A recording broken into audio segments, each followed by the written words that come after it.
Photoshop CS4 introduces us to a really cool technology that allows you to scale your images.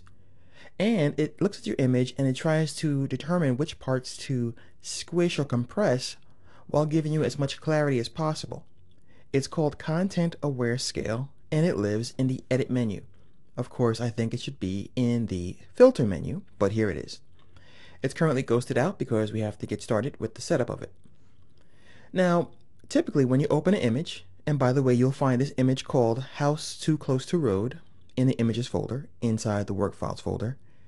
And this is an image I took while I was in my little driving mode inside of New Jersey, which I always do. I like to drive. And you got to unlock this layer here. So I'm going to double click, and I'll just call it Building. And accept that by saying OK. Now when we go to the menu, it's active. So once again, whenever you want to invoke this tool and you can't, just make sure to unlock that layer. So how does this tool work? Well, I don't know. I wish I did, but as best as I can guess, it looks at the image and it determines what regions of it are similar enough to compress without us really noticing much of a difference.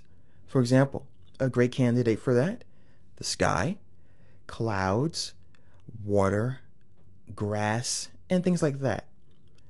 It doesn't always work to perfection. So in the next part, I'm going to show you how to create a mask so we can actually determine a region in the image to compress and the region that won't be compressed with our mask.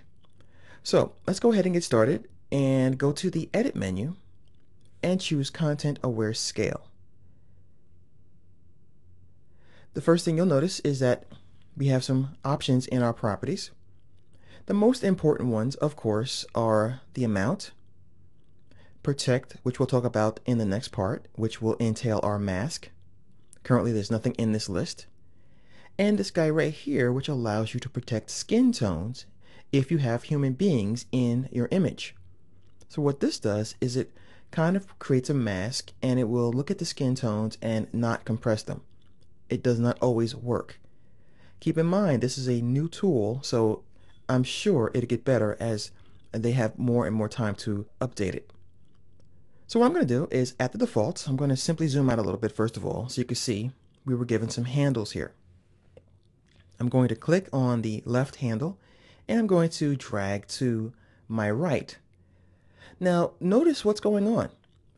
The pixels are being compressed, but the building is completely destroyed.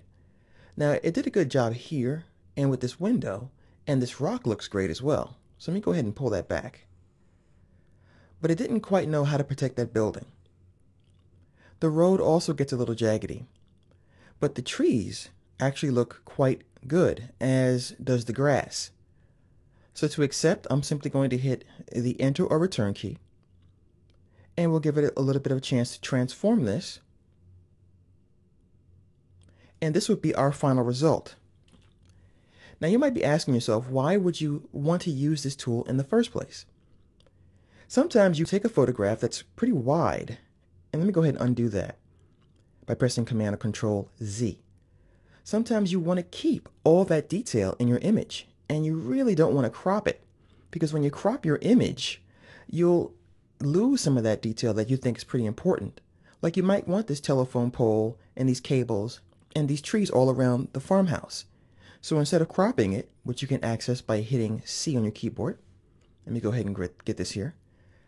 I would crop it like so to find what I want for my magazine cover.